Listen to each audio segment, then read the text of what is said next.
So once you start rehearsals, you have actors on stage. And here's what that means. In contemporary theater, the director usually determines blocking during rehearsal, telling actors where they should move for the proper dramatic effect, ensure sight lines for the audience, and work with the lighting design of the scene. Blocking, and then we're going to go over some of these terms. Blocking shared focus profile, profile stealing focus stage areas, and triangulation. And I have some videos for you on which will help describe blocking before I re-describe them.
Blocking a play seems like an easy task, but blocking involves more than meets the eye. It is essentially the external view of the characters and play's interior life. Blocking can be behavioral, psychological, symbolic, metaphorical, punctuation, character work, and meaning. Therefore, blocking choices should be made with careful consideration and rely on the interpretation of the characters and script. Blocking is a term which refers to the precise movement and positioning of actors on stage. Generally, a director is the person who makes and communicates the blocking choices for the play. There are two reasons for this. Number one, the director has developed a specific concept or vision for the show and is the leader of the rehearsal process that is meant to realize the director's concept. And number two, the director is an outside eye that can best see how actors are arranged on stage in relation to each other and the set. Even though blocking is the director's job, many directors realize that actors come to the stage with skills and instincts that can be used when blocking the show, so sometimes actors contribute to blocking choices as well. It really depends on the director whether all of the show's blocking choices come from him or her, or whether the rehearsals are also organic and develop out of a collaborative effort between both director and actors. My philosophy about directing is that blocking is all about relationships, and good directors give actors or help the actors to make choices about the character while blocking the show. If an actor doesn't understand why he or she is moving, it's going to look and feel false to an audience. Using a character's wants to find movement, as you've learned, is obviously an effective way to focus on relationships and begin the process of believably blocking a scene. But there are some blocking rules that are also important to follow when tackling the task of blocking so that your audience can best see and understand what's going on. Of course, these are not hard and fast rules, not much on stage is, but as beginners, these rules may help you make stronger choices in blocking. First, avoid flat blocking. Instead, work off of angles when moving an actor from one part of the stage to another. When a character is moving, angles look more dynamic on stage, and flat blocking seems boring. Secondly, implement triangles when blocking. Just as triangles carry energy and intrinsic beauty when creating composition on stage, they do so with blocking as well. Look at triangular blocking possibilities on stage and in relation to your set choices. Number 3, generally actors cross downstage from furniture or other actors.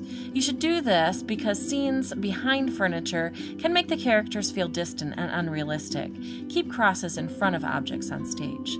Number 4, when two characters are speaking to each other on stage and the scene is shared, make sure both actors are on the same plane. Oftentimes, inexperienced actors don't realize when they're upstaging someone else. Look at your feet. Where are they facing? And where are they in proximity to the other character? Number 5, avoid over-blocking your scene. When actors are in continual movement back and forth, sit down, stand up, lie down, run off, all this movement without stopping, it typically doesn't carry much meaning or reveal character. Remember to focus on motivated movement. Only have characters move when they are motivated or have a reason to do so. If you don't, your scene will look busy and will seem like nobody knows what's really happening in the scene and what's really going on with the characters. Find out what the point of the line or moment is and try to show that with your blocking. Number 6, look for ways to create build in a scene through blocking. If it is an intense scene and you start out with the actors in each other's faces, you're leaving yourself little room for build, and the scene becomes one long stalemate. Instead, work to show the build of the scene through the blocking in the scene. Of course, each of these rules can be broken if there are better ways to show the relationship on stage. Again, let the relationships, who the characters are, what their relationship is to the other characters on stage, what they want from other characters, how they try to get what they want, etc. Let those things drive your blocking choices first and foremost. Many people don't realize all the layers of blocking that exist when staging a show. Since this unit is about learning not only how to act, but also how to have a director's eye, consider layering your blocking rehearsals in this order. First, take note of and work through the obligatory blocking. This is the blocking that the scene demands, the entrances and exits and the playwright's notes. Things like answering a phone or walking to a window may be things that are written in the script, but how the choices are made on stage should be decided upon. Remember, you don't always have to follow the blocking written in the script. You can make your own choices if you want. Next, look at the basic blocking patterns. These patterns should communicate basic ideas about the scene. For example, in a love scene, the characters could begin far apart and then get closer together as the scene progresses. Remember, this also physically shows the build of the scene. With basic blocking patterns, it's helpful to first determine the scene's climax and where the characters may be in relation to each other in that moment. Then work through the rest of the blocking and make sure you build to that climax moment. Remember, let your characters' wants, obstacles, and tactics help you make blocking pattern choices. Another trick if you're uncertain about how to make choices in the blocking patterns of a scene is to find the actors' positions at each beat change and then fill in the rest. This will also help you to see whether or not you've physically created build in the scene. Now, of course, all blocking patterns are dependent on your set. Obviously, the objects placed in your environment on stage will impact your blocking choices, so be sure to make strong choices for what furniture pieces you will be using in your scenes and where they can best be placed for the flow of the scene. Keep in mind that compositional rules for blocking also apply for furniture in a space. Here's some basic tips that might help you get started. First, try to keep furniture pieces on an angle, as straight lines generally look very flat on stage. Secondly, don't move chairs or couches up against a back wall. This will also flatten the scene. But more importantly, it limits blocking possibilities because everything has to be played in front of the furniture, which isn't always pretty and often upstages other actors. Third, create enough distance between furniture pieces for crosses in actor movement. If everything is smushed together on stage, it leaves little room for movement and build in your scene. Learning to interact with and move in relation to other things on stage is important when blocking a scene or show. For this reason, directors never start the rehearsal process for a show without knowing the design of the set and what furniture or objects will be in it. Of course, the cast doesn't work with the actual set until the production week, but the set is still represented in the rehearsal space so that the actors know exactly what they're working with and so that the director can better block the show. Generally, a scale drawing of the set, as if seen overhead, known as the ground plan or set plan, is designed by a set designer and the plan is taped out on the floor of the rehearsal space. Sometimes model sets to scale are also constructed by the designer to give the actors and director a better feel for the set they will have for the performance. Any furniture placed on the set is also used during rehearsals so that the rehearsal process closely mimics the actual performance space. Furniture plans are drawings that show where the furniture is placed on the set. You may want to consider making your own furniture plan when you begin working on scenes in class. Next, detailed blocking is the final stage in the blocking of a scene or a play. This is where you add your individualized score of physical actions. These are details, small movements, and stage business that will add to your scene and characters. Stage business is when an actor is doing something on stage other than crossing that adds believability and realism to a character. Let me give you some examples. In Arthur Miller's drama The Crucible, John Proctor, a Puritan farmer of Salem, Massachusetts, comes into the common room of his house after a long day of planting in the fields. He puts down his shotgun, goes to the fireplace, swings the pot out, lifts the ladle to taste, is not pleased, so he adds some salt. He then goes to wash his hands and face, and then goes to the table to sit down. John begins to eat. That's an example of stage business.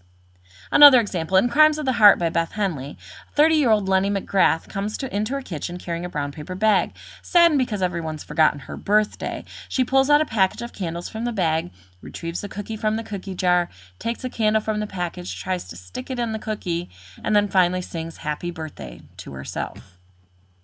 In On Golden Pond by Ernest Thompson, Norman Thayer is in his 60s and he arrives at a summer cabin in Maine. Slowly and lovingly, he rediscovers the covered furniture, family photographs, and layout of the room. In The Glass Menagerie by Tennessee Williams, Laura Wingfield, an extremely shy girl, is entertaining a gentleman caller at dinner. Laura's mother is anxious for her to impress the young man favorably. Suffering acutely from her shyness, Laura becomes sick at the table, and she is forced to retire into the living room where she escapes into a dream world by playing with her collection of glass animals. In A Streetcar Named Desire by Tennessee Williams, Blanche Dubois, nervous and exhausted, comes to visit her sister in New Orleans. Finding no one home when she arrives, she lets herself in, explores the apartment, searches for liquor, finds some whiskey, and takes a drink to quiet her nerves. All of these examples show stage business by the characters described. Sometimes stage business is scripted, and sometimes it's not. Either way, stage business adds another layer to the scene and gives a scene and characters depth, while often revealing meaning in the scene as well. Now that you've learned the process of blocking a scene and some of the layers that give depth to a scene, you have the tools needed to block your own scenes. Good luck as you work to make strong blocking choices and create believable relationships on stage. So as mentioned, we have upstage, downstage, stage left, stage right, and here's a grid of what that looks like. So these are all the different areas on stage, and when a stage manager writes in their book where an actor is walking, because that is a part of a stage manager's job, these are the abbreviations that you use, so you keep a record of where everybody's walking. And then here are some different stage when people are on stage. So you have contrast, the actor standing away from the group pulls focus. Triangulation, the actor at the apex of the triangle center stage pulls the focus. You have different levels. The actor at the different level from the other actors pulls focus. And levels means different, like if you have 2 stories on your stage or like a block or something like that in the picture. You have multiple focus. The primary focus is the actor standing alone downstage left, but the groups of the actors will also pull focus because of the triangulation and contrast.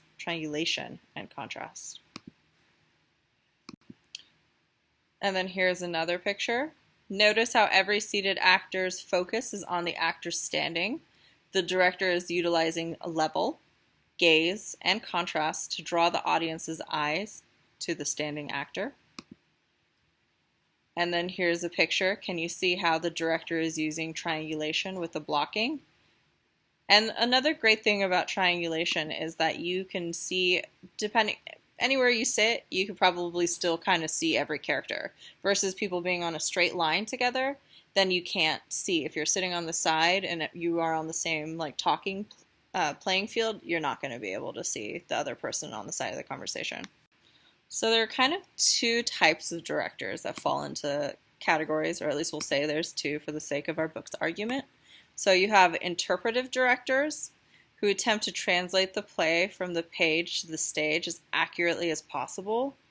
These directors are super strict sticklers for the lines. You can't get anything wrong. They get really mad at their actors, and they want everything to be historically accurate to the detail. That can be a pain. And then you have creative directors who create concept productions based on their unique ideas and interpretations of the play's script. That would be Crucible in an office building. A contemporary trend is that directors, designers, and actors work with the playwrights in the development of the play from its very conception. I was mentioning earlier that new plays are kind of the things. A lot of theaters are going towards that direction, and it's true. The playwright is right there with you, writing the play, figuring things out, working in the room with you, and like you all kind of come together and you try to put the show together. And that's what I did before I came to grad school, and it's a fun trend. And here's some pictures. This is the last show I did before I came to grad school. It was called A Tale of Autumn. Anyway, it was cool. And then the director, in a summary, this would be our curtain call. So the director takes his or her artistic vision and turns the printed script into a production, coordinates dozens of theater artists, technicians, and other personnel to work towards that vision, represents the audience by deciding exactly what the audience will see, and synthesizes the work of the playwright, the designers, and the performers into a unique theatrical event.